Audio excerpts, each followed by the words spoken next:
Howdy, folks. Welcome to another episode of The Inciting Incident. I'm Tim Shields, and boy, do we have an inciting incident today. But before we get started, when I was in high school on, I was always the guy who was making mixtapes and throwing parties because I was bringing different types of people together. I was a curator of people and music because I want to share those experiences. Those are my passion. So the other day, I was organizing my bookshelf, as you do when you're procrastinating. And I came across my friend, Dr. Cynthia Miller's book, who I met in San Miguel de Allende, Mexico. We met at a house party or something. We just started talking and became friends over time. And I not only consider Cynthia a friend, but a mentor. And well, I'm just going to read her bio first and I will preface this by saying, this might bend a lot of people's minds. Some people will get it, but it's a pretty profound story. So talk about an inciting incident. Here we go. Dr. Cynthia Miller is a visionary, alchemist, and evolutionary change agent dedicated to catalyzing a profound shift in human consciousness. Her life's work centers on rewiring neural pathways, transforming DNA, and elevating the frequency of individuals in the collective. Dr. Miller's journey began with a pivotal childhood question. Why do people hate and kill each other? This inquiry arose after her father, a member of a powerful, unseen group influencing global events, witnessed the first hydrogen bomb test. That moment set her on an extraordinary path of discovery. In 1973, a near-death experience triggered a spontaneous Kundalini awakening, unlocking multidimensional perception. She began to see energy within bodies, cells, and DNA, revealing hidden dimensions and an innate inner knowing. To understand these experiences, she pursued academic study, earning a PhD in cellular transformation and the psychology of change in 1985. Her work bridges science, mysticism, and practical transformation. Dr. Miller uncovered the deep-seated neural and genetic programming that permeates human suffering, violence, and disconnection from higher consciousness. She believes that by consciously shifting these internal structures, individuals can liberate themselves and contribute to the evolution of humanity. For more than 4 decades, she has developed groundbreaking multidimensional technology to guide thousands towards personal transformation, self-worth, and fulfillment. Her revolutionary framework, the Inner Revolution, provides a map for shifting fear and suffering into awakening, safety, and love. Welcome, Cynthia. So good to see you. It's been quite a while. It's great to see you, Tim. And I'm so excited to be here today. I'm excited to share your story with other people because part of, as I was saying, a curator of people and experiences, part of starting this podcast is I want to give voice to people who I think should have a voice. So I want people to hear your story. So I would say, let's start with the inciting incident, but I don't know if that happened with your near-death experience or in the embryo. So I'm just going to let you take it. Yeah, the inciting incidents could be a whole plethora of things. But I think we'll start with when I was 5. When I was 4, my dad left for 13 months. He was the chief engineer building the world's first hydrogen bomb. And he built the bombs, watched them explode, and then came home. And so the first night at dinner, of course, I was really excited to see my dad. And we sat down, and all of a sudden, I saw an energetic bomb explode in the middle of the dining room table. And I could see these little bits of stuff flying from the sky and landing in the water. It was landing in the soil and in the plants. And I couldn't figure out how to get the radiation out of the soil. And back then, the words environment didn't even exist in a 5-year-old's mind. This was 1951. And so I asked my dad, how do we clean up the mess? Meaning, how do we get the radiation out of the water and the soil and the earth? My dad slid his chair back and stood up really tall and pointed at me and said, "Go to your room." And so I went to my room and I hid in the corner and I scrunched up. I knew I was a girl and I had absolutely no value, but I wanted to know why people hated and killed each other. It just didn't compute in my brain. So that was a major influencer in the path of my life. Because at that night, I decided I was going to discover why people hated and killed each other. Well, I guess we're going to get to that, but so, where else, what after that? Where did you pursue, where were you in high school? Weren't you in Europe? Yeah. So my dad built bombs and weapons of massive destruction my whole childhood. He was the chief engineer in charge of every bomb the U.S. built. And so he'd be gone for months and come home, and each time he'd bring home more radiation. But then there was a moratorium on nuclear testing, and so he lost his job. So then in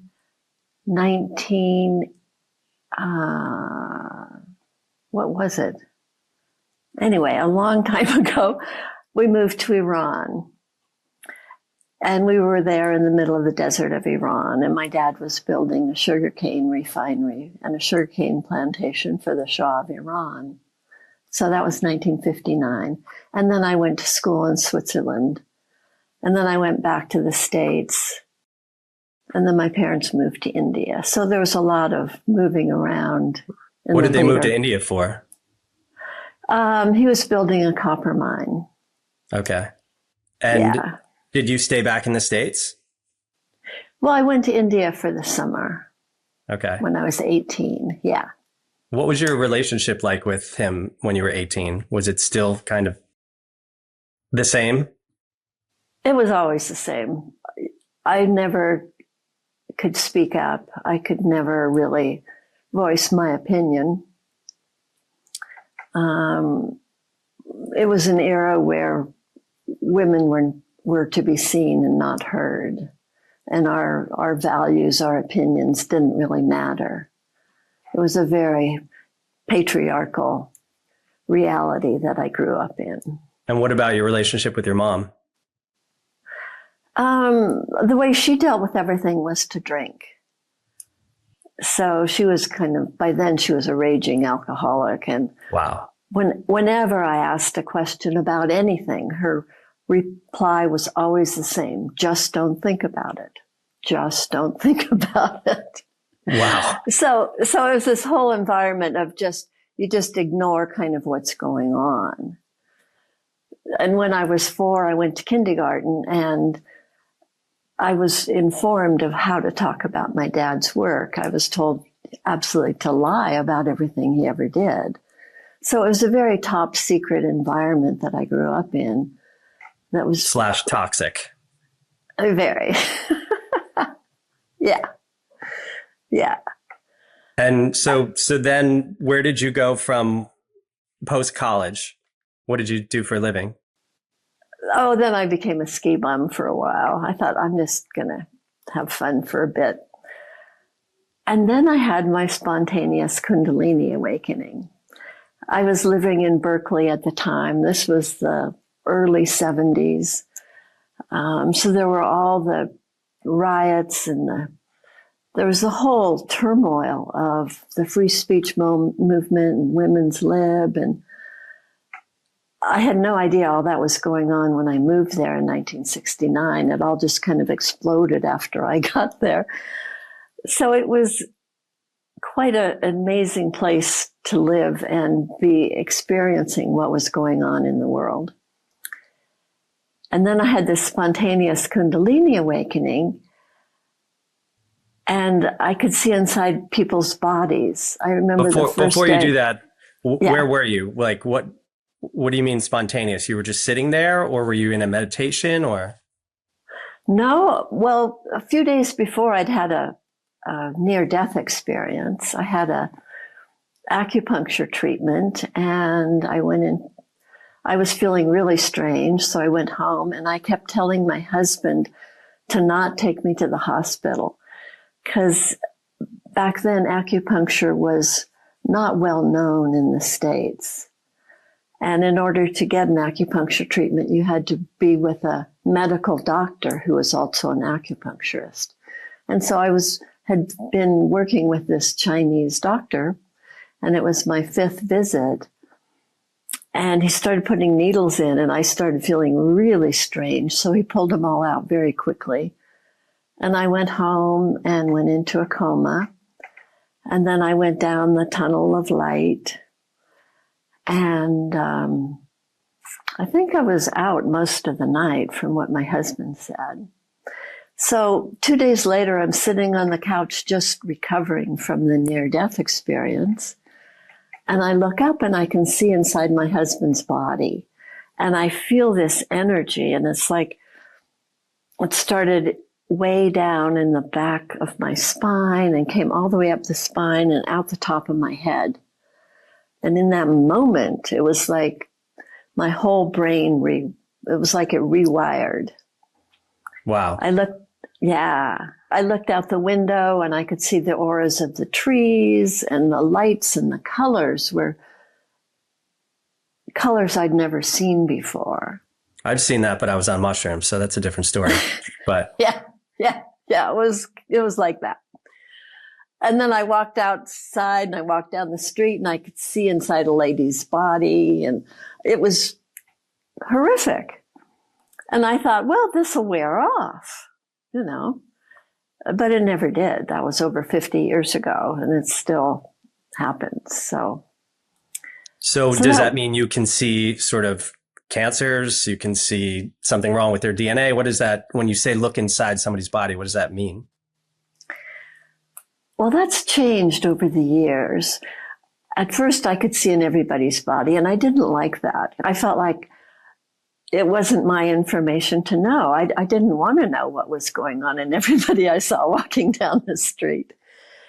So I learned how to shut a lot of it down. And then later I got a PhD, and now when I work with people is the only time I see what's going on. I have to have their permission, which is much better than just being flooded with information all the time. Yeah. So how did that change your path or your trajectory and what you wound up doing? And well, when I first had the spontaneous Kundalini awakening, it was so intense. I would go to the grocery store and I'd pass out in the cereal aisle. All the advertising, subliminal advertising in the cereal boxes would hit my nervous system, and I would be on the floor in the supermarket. Maybe it was residual from glyphosate as well, but that's a whole other story. Probably. But anyway, yeah. And then I would go to a record store and I could hear all the music that had been played. So it'd be like classical and rock and country all jammed together, and then I would pass out. I'd go to UC Berkeley Library, and it's like all the thought forms in the books would start coming out of the books, and it was like I would pass out in the library. I had a very difficult time just functioning in the world. Yeah. It was really hard. So then I changed jobs, and I worked for a mountaineering company, and I became the assistant leader on the first Mount Everest cleanup track. And it was wonderful being away from all the influences of culture, of civilization. I was up in the mountains trekking every day. And so I was in Nepal for 3 months, and that was amazing. And so I came back, and I had this idea that I wanted to be a whitewater river guide. But that was unheard of for women back then. But I knew a man who owned a whitewater rafting company, and I called him up and I said, "Can I come up and work for you? I want to be a guide." And he said, "Yeah, come on up." And he was hoping I would be a bookkeeper, but I refused to do anything in the office. So I worked for free for a long time, painting oars and patching boats and fixing how stoves work and just learning how to drive a truck hauling a trailer. So I finally learned how to become a whitewater river guide. And I'm one of the first females. And it was incredible being in nature. My whole nervous system could relax and be away from all the energies of being in a city. Yeah. So then what? At what point did you had you gone to school yet or to get your PhD or no? No, the PhD was after that. So after my spontaneous Kundalini awakening, I was talking about energy and frequencies, and everybody thought I was completely crazy when I would open up my mouth. And then on the river, I fell in love with the river, and I just learned all the secrets from the river over the years. I was a whitewater river guide for 5 years. And so What are I some had of all those? this. What are some of those secrets? So one of the main ones was I learned how to connect to the essence of the river at the top of a huge rapid, and time would stand still. And there was infinite time to row my boat around through the boulders, past all the big holes. Holes are spirals or vortexes of energy in the river where the water swirls. So I learned all this about how to maneuver through the rapids. And so a few times we actually stopped space and time, and everybody on my boat and everybody on the river trip who was watching the boat come through these huge, humongous rapids would say, "What just happened?" Because everybody experienced that transcendent moment beyond space and time. Wow. So I had all this information, but I had no language to put it together so I sounded like I knew what I was talking about instead of sounding like some flaky chick, right? Out of Berkeley in 1969. Yeah. So I guess in one respect, viewing these vortices and everything in the flow of the river, you were sort of seeing the physical manifestation of these energy patterns. Is that fair to say? Totally. Completely. Yeah. Yeah. And so on rivers, there's eddies where the water goes upstream and all these different things that are really important when you're working with energy. So it's like I was learning how to do and how to work with energy by maneuvering my boat down the river. Awesome. And and then I could see in cells. So it's like there was all these things going on. So then I decided to get a PhD so I could bring everything together. So I thought that would be a good way to learn lots of different language systems that showed me how to do the work I was doing. Synthesize it, yeah. Yeah. So I learned quantum physics. I learned molecular biology. I studied shamanism and spirituality. I studied all kinds of different things. And it all started coming together in my PhD. When I started my PhD, I wasn't clear of what it was about. I spent the first year just reading every book I could get my hands on. And then a few years later, I finally completed the PhD, which opened up the path for me to work with clients. So I think it's pretty fair to say that you've just been following your curiosity in your heart your whole life. Yes, exactly. It's almost like this pendulum swing from this completely repressed, you have no choice or opportunities to F the system. I'm going to figure it out myself. Yeah. And that's basically what I've had to do is figure it out myself. Yeah. Yeah. So from my dad's work, I had a massive amount of radiation in my body. And I would go to all the doctors. I was in incredible pain for most of my life. And I would go to all these doctors and healers and shamans and everybody I could find. And nobody had anything that would totally cure my radiation. So I had to figure out how to do that myself. Mm-hmm. So I guess that was the inciting incident. You were trying to heal yourself all these years because you were very, very sick for a long, long time. Yeah. Yeah. And so it's easier in the beginning. It was easier for me to see inside my clients' bodies than it was for me to see inside my own. Mm-hmm. But over the years working with clients, I developed different technologies and different ways to work with whatever they were going through. And then, of course, that I could use with myself. Yeah. Yeah. Doctor, heal thyself. Exactly. That's exactly what it's been. So you got your PhD and you start working with clients. Is that what happened? Or Yep. Yeah. Yep.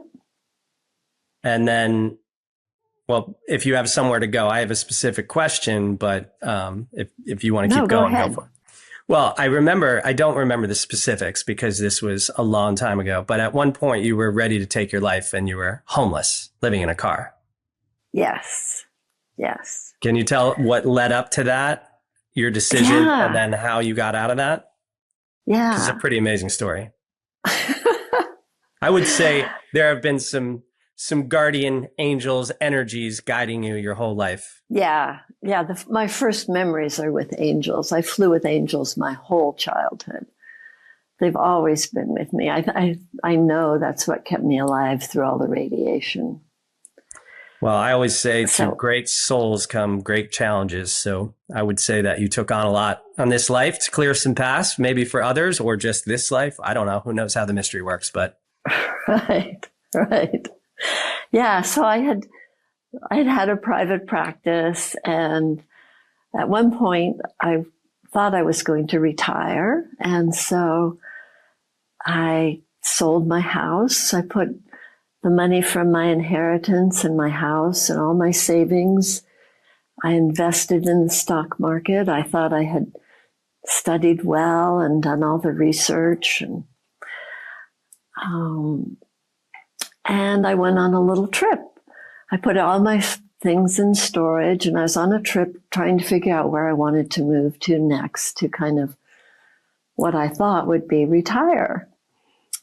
And I was up in the mountains, which I love. And I came out of the mountains and I realized or discovered that everything in the stock market it was one of those scams, and I lost absolutely everything.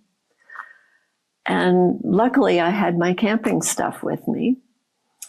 So I was in Colorado up in the mountains trying to figure out what to do next. And then I discovered that everything I owned in storage was stolen. Oh my God. Oh my God. I forgot about that part of the story. This is crazy. Yeah. So here I was. I had no money. Almost everything I owned was stolen, and I was living in massive pain. And so it was like, I don't want to do that. I was just floored. I didn't know what to do. So I spent weeks crying and not knowing how to survive even. Living in my little tent up in the wilderness. It was pretty terrifying. I would imagine so. And yeah, I was scrounging around in dumpsters for food, and I would take a shower or do like a sponge bath in the laundromat. It's not anything I had thought I would have to live through, for sure. So one day I was ready to kill myself. I just couldn't deal with any longer. And that morning I got up and this message came screaming from my guts, choose gratitude. And I thought, choose gratitude? What's that about? And so my mind, there was like this inner war between choosing gratitude and wanting to kill myself. So finally I said, okay, I'll choose gratitude for 3 months. I'll be totally committed to it. If it doesn't work, I'm going to kill myself. That was the deal. Seems like a pretty good, I guess, plea bargain or rationalization at that point at literally rock bottom. Yeah, it was rock bottom. And so it was like, okay, I give thanks for my tent. I give thanks for the pain. I give thanks for having a bite of food today. And I just started this really radical gratitude practice. And how old were you at this point? I was 60. Oh my God. People, listen to this story. When you're wallowing in your self-pity. I'm listening to myself. So go on. Yeah.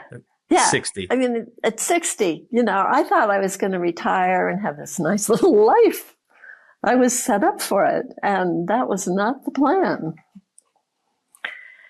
So I kept doing this gratitude practice, and I'd had this shocking pain in the back of my neck. It was kind of like a zapping cattle prod, like this electric something that zapped me the whole time for 60 years. So I started giving thanks to the pain in my neck. So I'd give thanks because the pain was very sharp, and I'd say, thank you for the sharp pain. And then the pain would get dull, and I'd say, thank you for the dull pain. And then the pain would change. And the more I thanked it, the more the pain kept changing. And so this pain that I'd had my whole life started dissolving.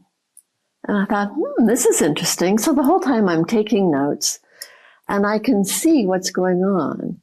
And I can see the way the gratitude is moving around the pain in the back of my neck. So there's the part of my brain that was really curious. And so every day I'm writing notes, writing down information about how all this works. And I started feeling better and better and better. So it was a profound process that I went through. And then after I got off the couch and got feeling better and started practicing again, I started using these new techniques with my clients, and they were having amazing results also. So you're not done with this story, though. Wasn't there something about you volunteered or something? You went to go volunteer somewhere and... Oh, right. Yes. This is important because you were at rock bottom and you were thinking about other people. And it was your commitment to serving others that got you out miraculously from where you were. Yeah. Yeah. So it was fall and it was getting cold. I had no warm clothes with me. And hunting season was going to start in 2 days. And I thought, I do not want to get killed by some drunk hunter. That would just be insulting after everything you'd gone through. After everything I'd been through, it's like, I'm not doing that. So I had this idea. There was a resource center for women in the town that was close by. So I went to the Women's Resource Center and I offered my assistance. I have a PhD. I've worked with women for years. And I just said, I would like to volunteer to help. And the director of the resource center took down all my information. And then she said, well, how can we help you? And I was stunned. I wasn't expecting someone to say that. And I said, well, I would love to house sit. And because I was working on a book, which I was. And so 2 days later, I got a call from this woman who worked at the resource center. And she said, we need someone to house sit and take care of our dog for a month. And so I went up to her house, and it was this incredible multi-million-dollar mansion. It was an amazing place. And the woman was just so sweet. And I had been crying, and so my eyes were all puffy and swollen. And I'd also, the night before, I'd stayed with someone who had a cat, and I'm allergic to cats. And so I said, well, I'm allergic to cats. I didn't say that I'd been crying. And she said, well, why don't you come here? You can move in right away. We aren't leaving for a week, but why don't you come and stay with us? I was absolutely astounded. So I said, yes. So I moved into this house. They lived on the top floor. I had the bottom floor, and the bottom floor was a living, dining, kitchen area, 3 bedrooms and 2 bathrooms. And that was my part of the house. Wow. Yeah. I mean, talk about gratitude. How I can imagine walking into that, because I've been in some pretty, nothing like that, but I've been some pretty, I wouldn't say desperate, but close situations. And you just get that place where you feel safe and you're like, oh my God, thank you so much. Thank you. Yes. Yes. So much gratitude. Yeah. Yeah. So I ended up staying there more. I thought it was going to be for a month. And after they came back from their trip, they invited me to stay longer when they heard that everything I owned had been stolen. And so I ended up living with them for 9 months as I got on my feet and got everything back together. Yeah. So they were absolute angels, just incredible people who saved me. Yeah. I mean, when you went there and you were asking for help, she was kind of like, don't you need some help? Right? It wasn't as the way you put it. She was like, are you okay? Yeah. I was hoping I was presenting myself so I looked like I was together, but you never know. Yeah. That's why we need other people to be the mirror. Exactly. So then what after that, after those 9 months? Well, then I got a job. And then I kept writing and started writing my first book. And my first book was called The Art of Radical Gratitude. Appropriate title. Yeah. So during this time, I was spending all my time working with gratitude when I wasn't at my job. And then my neighbors did fire spinning. And so I would go down and take photos of my neighbors spinning fire. And then I would get home and everything I had been seeing inside my body was photographed in this fire spinning. I was just astounded. And so that's what led to publishing the book, The Art of Radical Gratitude, because it's photos of how the gratitude works throughout the body in the fire spinning. What so it was another unbelievable the way the mystery has coiled around you throughout your life. I will also add that Cynthia is incredibly artistic. Photographs, painting, drawings. We'll get to that later, but so carry on. So that was my first book that I published. Mm-hmm. And I kept writing. And then, let's see what happened next. Then, of course, there was lots of snow in Colorado. And one winter, my car got totaled. I was stopped at a stop sign and a car hit me from behind, and I hit the car in front, and my car was completely scrunched. And I kept thinking, I really don't want to drive in snow anymore. So I was hunting for a place to come for the winter. And I ended up coming to San Miguel de Allende, which is where Tim and I met. Yeah. Yeah. So I thought I was coming for 6 months. At the end of 6 months, I went back to Colorado and it was still snowing. And I said, I'm going back to Mexico. Yeah. Yeah. So I've been here for over 14 years now. Wow. That's pretty wild. It is a great, easy place to live. Yeah.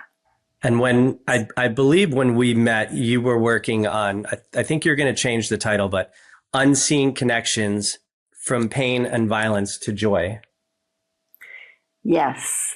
And actually, I will tell you that I read this and I sent it to a couple other people. including my sister and then my niece. So there's this little pocket of people in New Jersey who are huge fans of your work. And I told my sister I was having you on. She's like, "Oh my God, I can't wait to hear it." Oh, thank you. That's so sweet of you. So tell me about, well, that is a memoir. You can talk about that, or we can talk about, I think it's your latest book, The Inner Revolution, Trailblaze Your New Luscious Reality. If you're listening to this, you can't see it, but anyway. Yeah. Because this is kind of, when we were hanging out, you were always coming up with new stuff and having new insights around DNA, and you were on fire. Yeah. Yeah. So writing my memoir, I decided I kind of wanted to reframe my life, because my life looked like a train wreck. It was like all these weird things kept happening, and I wanted to hold it in a new perspective. As I was writing my memoir, I realized that each one of the incredible events of my life took place on a different dimension. And all this happened, I was writing during COVID. So COVID hit, and I thought, okay, I'm just going to commit to writing my memoir. And I thought it would be a couple of months, but of course it wasn't. So during that time, I'm writing the memoir, but I'm also connecting into all these different dimensions. And I've used the different dimensions in work with my clients for years, but I had never categorized them. And so from the memoir, it was like, oh, this was happening on a different dimension. So I started categorizing all the dimensions, what was going on, what I knew from working with clients all those years. And so I'm doing the memoir, but I'm also starting my next book, which is called The Inner Revolution. So as soon as the memoir was done, I just started writing the next book. And that's where I go into the DNA and what's happening in our body, what's happening in the nervous system, the collective unconscious. It's a lot of what I've learned from all my years of working with clients, from my inner seeing, and then from seeing my life from a new vantage point. That is the power of looking back and reframing things, isn't it? I want to ask you more about the inner revolutions and some of the insights that you garnered from that. But first, I wanted to ask you, what do you think was the mechanism of gratitude that dulled that pain and took you out of that place? Because it takes a very strong person to be right on the edge of checking out and then be like, all right, it's like a scientist. I'm going to try this and see if it works. No real scientific method, really just proof in the external world. So what do you think is that mechanism that alters A, your pain, and B, we could say reality? So gratitude's a very high frequency. Pain and radiation and distress are very low frequencies. So as we bring in a high frequency, what it does is it breaks up the low frequencies. And the pain in my body had been there for 60 years. So it was the process was longer than it would have been in most people. Mm-hmm. But I just started giving thanks. And as I gave thanks, I could see this low frequency coming to a higher frequency. But when you are at the absolute bottom, how do you give thanks when you can't see a path forward? You just give thanks for being at the bottom. Okay. And you give thanks for not seeing the path. You give thanks for it being so horrible. You give thanks for it being so fucking painful. Yeah. You give thanks for how horrible it is. And which is go ahead. So I noticed a lot of people give thanks for the good stuff. Mm-hmm. This practice is about giving thanks for the bad stuff. Yeah. And at times it was really difficult for me to give thanks to the radiation. It was just like that was the hardest thing. So I have this great little story. One day I was, a few of my things remained in storage and I finally got them. But one thing I didn't get was my silverware, and it was from my grandmother, and I was really painful that I didn't have my beautiful silverware. And so I had this little fork that I'd gotten at the thrift store, it was kind of all bent up and crappy. And I'm looking at this fork going, thanks for stealing my fork. And I'm screaming at the top of my lungs, thank you. Absolutely no gratitude present at all. Because you weren't connected to your heart, right? No, I was just pissed, but I was committed to gratitude. So and gratitude is not a mental thing. It is a frequency thing that emanates out of your heart, correct? You got it. You got it. So I just kept going, thanks for stealing my fork. And then I could take a deep breath. I was like, oh. And I go, thanks for stealing my fork. And then the energy started shifting a bit. And then I went, oh, thank you for stealing my fork. And I could feel the pain and anguish going from my feet into the earth. And then I went, thank you for stealing my fork. And then I realized that the fork was filled with radiation. Wow. It was from my grandmother, but it had been my mother's. It had been in our family home. And so all the silver and all my jewelry, which has been in the family, was all filled with radiation. And it was like, oh, thank you for stealing my fork. I'm not shoving radiation in my mouth with every bite. That's incredible. It was just an amazing thing. And then I went, oh my.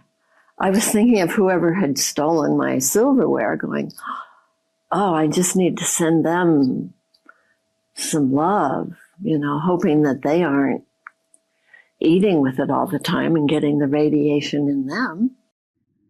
So did you keep all that stuff? The fork and all the other stuff that whatever you kept? Whatever survived from the being robbed? Well, the fork was just this crappy thing I got at the secondhand store. Yeah. It wasn't the real one. I was just using it. Yeah. I had no silver. It was all stolen.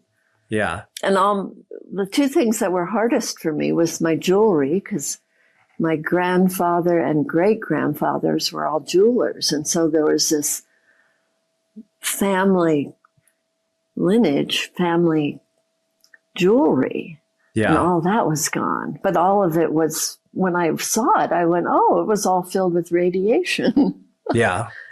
Yeah. Let me ask you something. I kind of had this insight recently. There's a lot of bad people in the world doing bad things, and you just want to be like, F you, like, I hope they whatever. And it was like this insight came in to like actually pray for our enemies, because perhaps it's a neutralizing energy. I mean, is that kind of along the lines of what you were doing with gratitude and the fork and everything else? Yeah. Because you said it went down into the earth, right? Yeah. So it was like I had to start giving thanks to the radiation, which would be like you're saying, sending gratitude to the enemies. Mm-hmm. I mean, they are showing the light. They're showing the shadow. This is a time of collectively us seeing our own shadow and the collective shadow. And the only way out is to put light on it and stop pointing the finger outward and start looking inward, right? That's 100%. And it's hard for people to get that, that all that stuff is within us. I mean, we want to blame it on somebody out there, but it's all within us. We have these unconscious programs of violence, of hating each other. And it's all in the unconscious. We have 40 million unconscious neural impulses per second and Wow. 40 conscious nerve impulses per second. So when I realized that, it's like the unconscious is what's running the world right now. Mm-hmm. And so as we give... Go ahead.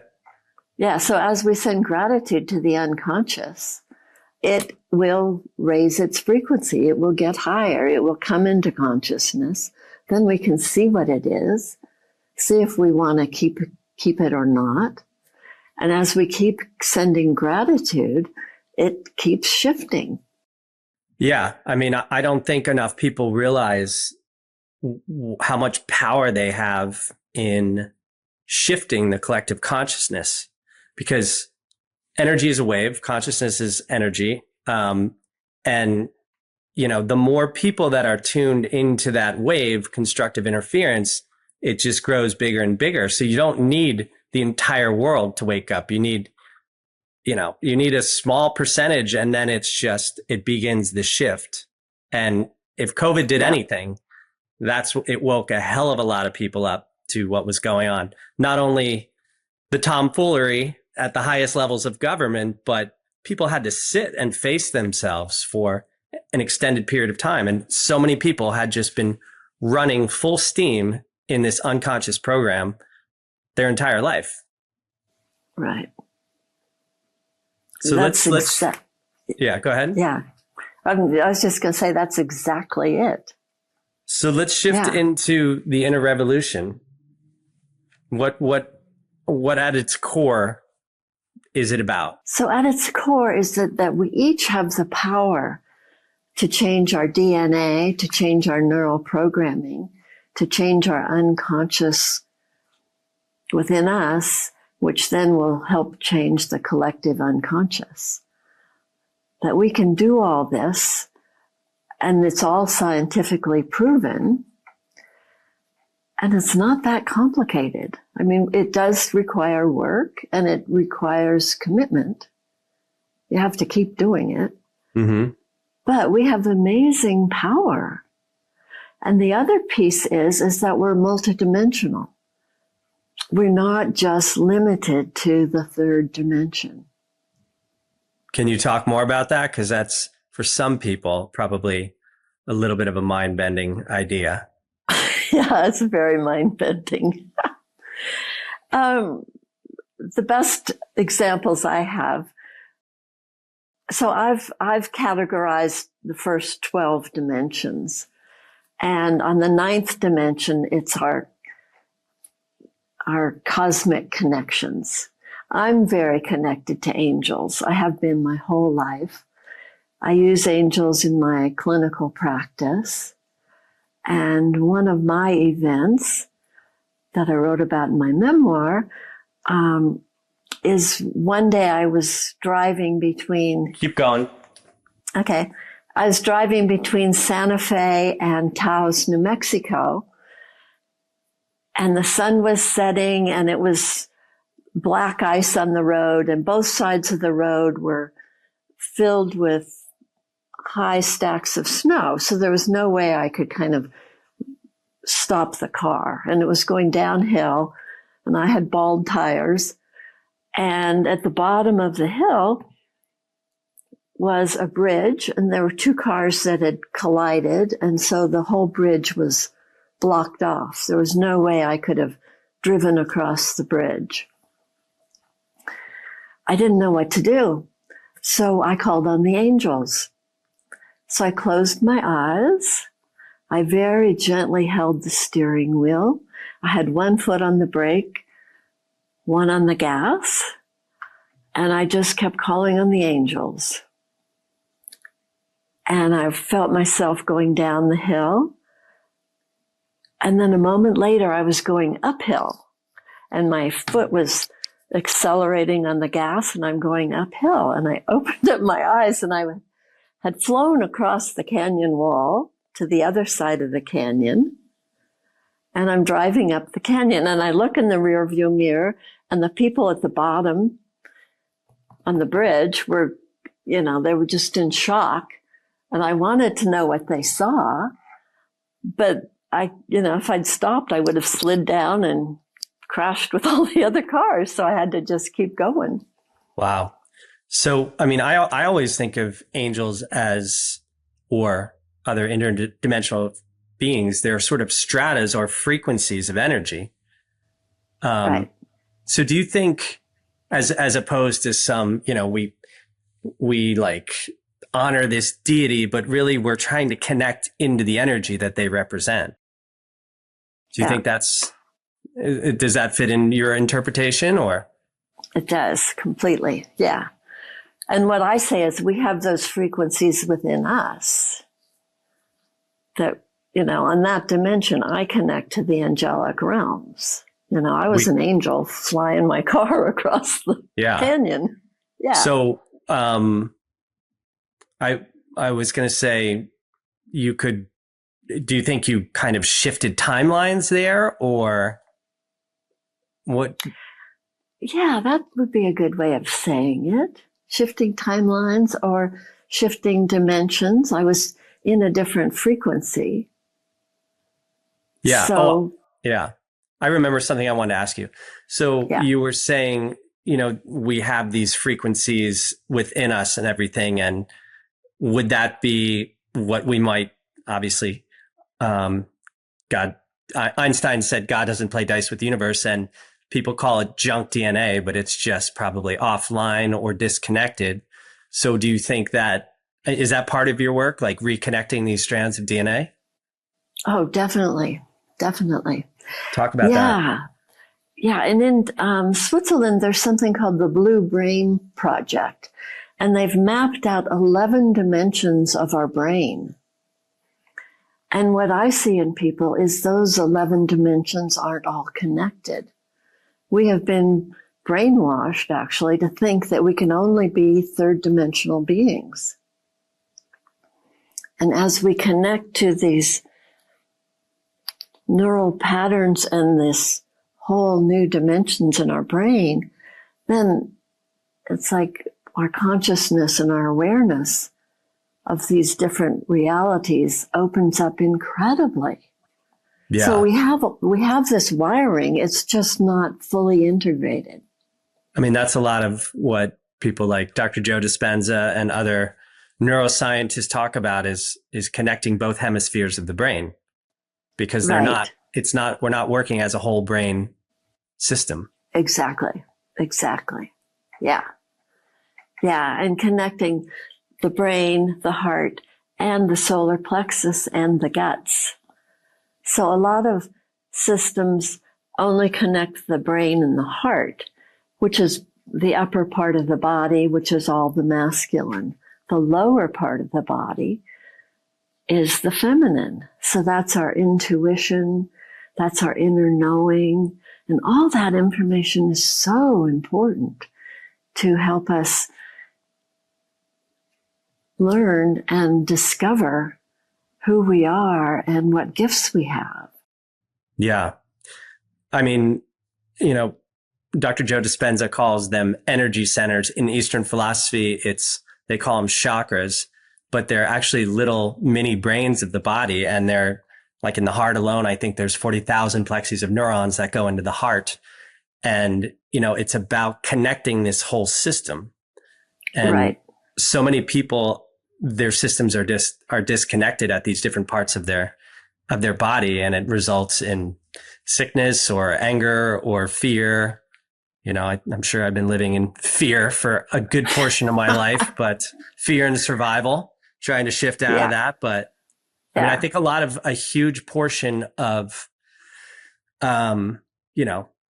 the world is living in fear and survival, which is that is because the media and everything is basically hijacking our endocrine system. Yeah. Yes. What do you think about that? Yeah. Oh, I totally agree with all of that. Yeah. And I've been discovering something just recently, which is even more far out. And that is our cosmic connections. So we are basically made of stars, which most people don't really think about much. We're this little planet Earth in this huge galaxy, it's universe and cosmos. We're all made of the same stuff, and everything is connected. And as we connect into our cosmic roots, I have found that things like trauma heal so much faster and easier. We're connected into the earth, and then we're connected into the cosmos, and we're connected into our soul frequency. And when we connect all of that together in our wiring, in our DNA, it's amazing. I feel so much healthier than I ever have since I've been connecting all these things together. And how do you, I'm sure it's a lot more of an explanation, in fact, an entire book, how you do that, but can you just very briefly touch upon how you do that? Yeah, I'm trying to think how I do it. How I do it is I go into the different dimensions, which is what I do when I give sessions with people. And then we go into the cosmic layers or frequencies or dimensions, and that's where we connect in. And everybody seems to report the same thing. They feel so joyful. And then what they report is they feel relief. It's like, oh, it's like there's something inside that's finally connected. And it's like they've been searching, but they didn't know what they were searching for. And it's like just this whole level of relief. It's amazing to watch it happen. Yeah. I was talking to this Cornell, Yale psychiatrist the other day, and she was an atheist and had like a Kundalini awakening. And I said, can you see sort of all the breadcrumbs that were lining up? And she was like, honestly, there were no breadcrumbs until I had my awakening. She was just she had no connection to anything else. And I don't think people realize it's as simple as asking and opening yourself up, like reveal yourself, reveal the mystery to me. Like, if this is real, give me a sign that is so, that I can't refute. Right. But most people are disconnected to that because they're in the program, because they're watching the news every night, and they're just like, oh my God, the world's falling apart. Right. But I think the world is awakening. The old has to fall apart for the new to emerge. Exactly. A good example is the other night I was talking to Venus. Venus shines in my art studio window, and I was just there talking to Venus about my business, and I get this little ding on my phone, and it's you saying, hey, here I am. Let's connect. Yeah. Meanwhile, I'm pulling your book off of my shelf. So there's some sort of cosmic connection there. Yeah. But I was, before I got into Dr. Joe Dispenza's work, I read this book, Meditation, by this guy, Eknathi and he, I think he has one of the most popular translations of the Bhagavad Gita. And he was saying to just recite a holy prayer over and over for like 20 minutes or something like that. And I think I was, I don't know if it was the prayer of St. Francis or something, but the whole point is to, like, if your mind wanders, you have to go back to the top.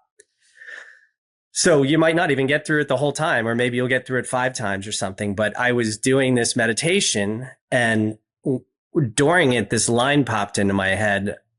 I'm nothing, I'm everything, I'm stardust floating in the wind. And I was playing in a band at that time. And I just like came out of meditation. I wrote that line down, picked up my song, I picked up my guitar and wrote probably the best song I've written in 5 minutes. Wow. And I would equate it to being connected to something bigger. Words are vibrations, the feelings behind it, everything else. Yeah.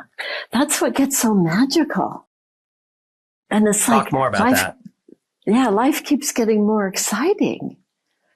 We can be overcome by the news and all the things that are happening, or we can give thanks to all of that and see that there's this whole new awakening taking place and get curious about that.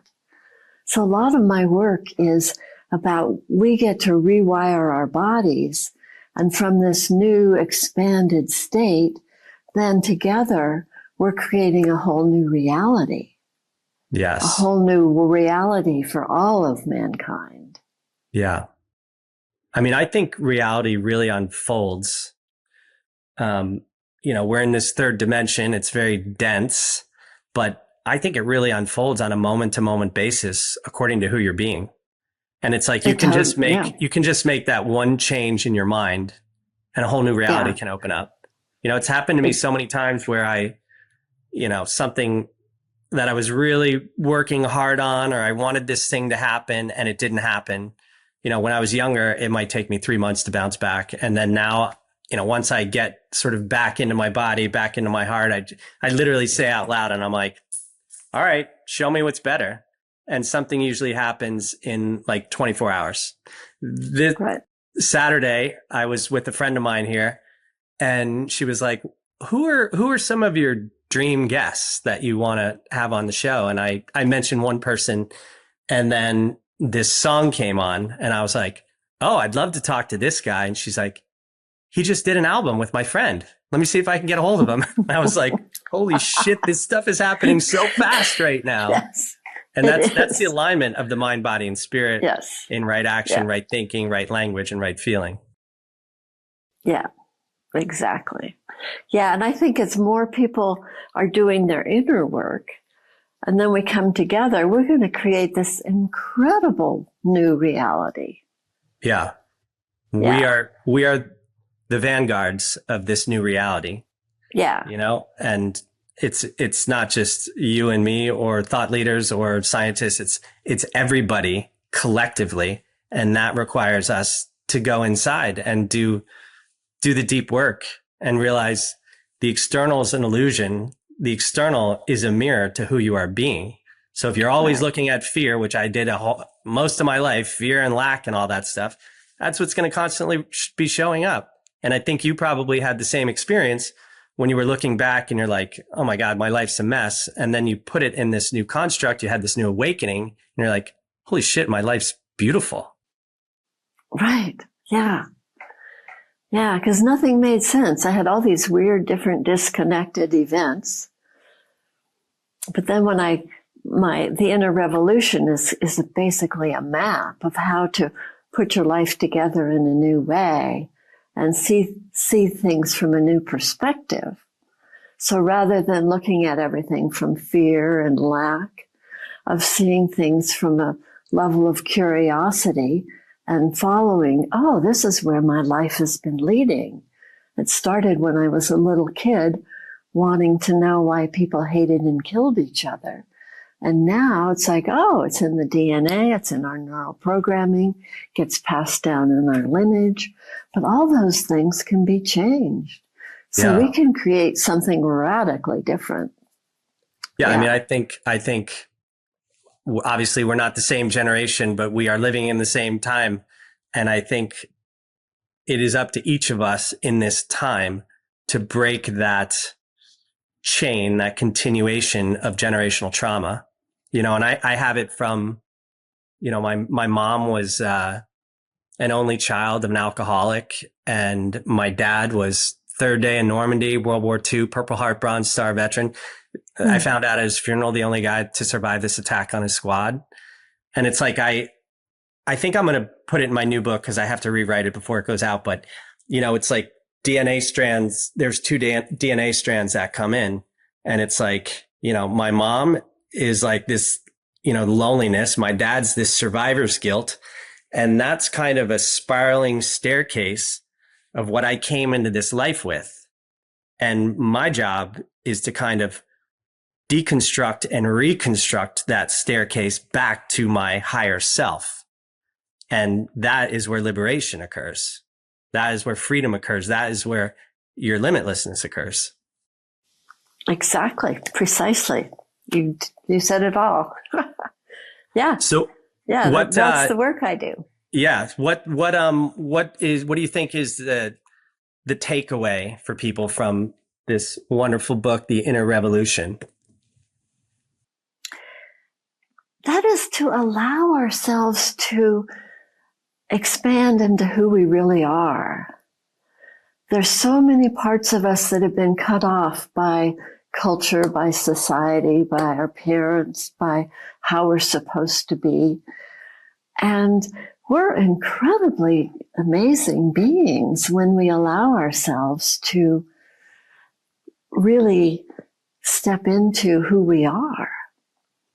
And from this expanded state, then we get together and create something new and miraculous. Yeah. So the book is a map of how to do this. It's a map that talks about the old reality and how to step into who you are to create a new reality. I think I probably met you in 2018 or 2019, and I'm just amazed at the way you continue to grow and how your curiosity takes you to literally new dimensions. Yeah. Thank you. Yeah, I'm always curious. It's interesting because I can be feeling really crappy, and then a little part of my mind gets curious. It's like, oh, this feels horrid. Maybe we'll just thank it. Or maybe we'll send it lots of spirals of love and just see what happens. So there's Go ahead. So there are these two things that go on. One is when I'm feeling, I feel horrid, but then there's this other piece that kicks in and going, okay, let's just do something about this.